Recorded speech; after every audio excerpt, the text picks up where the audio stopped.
బీసీలపై BRS కు ప్రేమ ఉంటే శ్రీకాంతాచార్య తల్లికి రాజ్యసభ టికెట్ ఇవ్వాలని సూచించారు బీజేపీ మాజీ ఎమ్మెల్యే రఘునందన్ రావు. రాజ్యసభ సీట్లను 100 కోట్లకు వ్యాపారవేత్తలకు కేసీఆర్ అమ్ముకున్నారని ఆరోపించారు. చేసిన తప్పులకు ప్రజలకు క్షమాపణలు చెప్పాలని డిమాండ్ చేశారు రఘునందన్ రావు.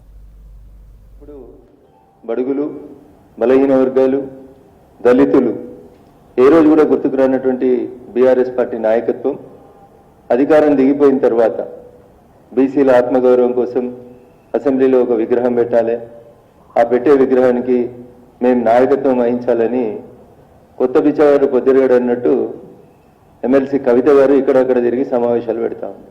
నేను సూటిగా మీ ముందు ఒక ప్రతిపాదన ఉంచదలుచుకున్నాను.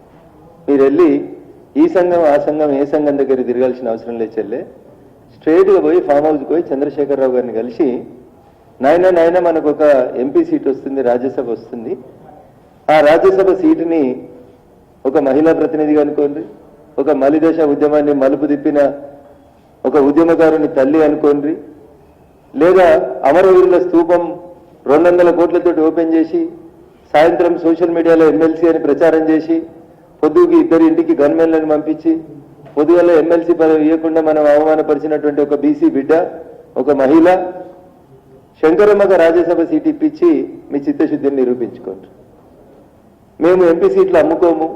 2019 ఎన్నికలలో చేవెళ్ళ, మహబూబ్ నగర్, నల్గొండ, ఖమ్మం ఇట్లా మొదలు పెడితే మెదకు ఇట్లా కనబడేదని అమ్ముకున్నారు. ఎవరికి? They don't know Telangana, they are nowhere concern with Telangana movement. అంతా 100 కోట్లు, 200 కోట్లు, 500 కోట్లకి. నేను చెప్పలేదు సార్ ఈ మాట.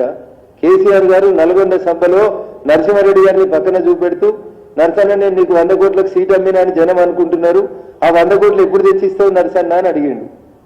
నువ్వు అమ్మినావనేది నువ్వే చెప్పినావు, కొన్నావనేది ఆయనే చెప్పిండు, ప్రజలు కూడా తెలుసు అది. ఖమ్మం ఎటుపోయింది, ఖమ్మం సీట్ ఎవరికి ఇచ్చినారు, తర్వాత మీరు ఇచ్చిన రాజ్యసభ సీట్లు ఎవరికి ఇచ్చినారు? ఒకటేమో గ్రానైట్ కంపెనీలకి, 2 గోళీల కంపెనీలకి, 3 పైసలు వసూలు చేసుకోవడానికి, 3 గోళీలు వేసుకోవడానికి. అందుకని ఇప్పటికన్నా కవితకు అర్థం కావాల్సింది ఏంటంటే, మేము 10 ఏళ్ళు అధికారంలో ఉండి